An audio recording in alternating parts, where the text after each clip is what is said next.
हैदराबाद रोडवरील चंदन काट्याजवळ माल ट्रक क्रमांक MH10Z2639 ने पाठीमागून दिलेल्या धडकेत मोटारसायकलवरील 2 सख्या बहिणी ठार झाल्याप्रकरणी चालकाविरुद्ध जोडभावी पेठ पोलीस ठाण्यात गुन्हा दाखल झालाय।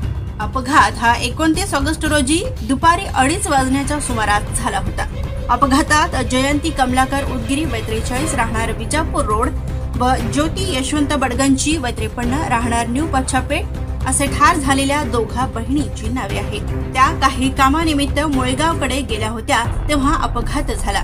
दीपक कमलाकर उदगिरी वय 23 यांनी दिलेल्या फिर्यादीवरून चालक उमेश दगडू कांबळे वय 54 राहणार गुजर वस्ती याच्यावर गुन्हा दाखल करण्यात आलाय।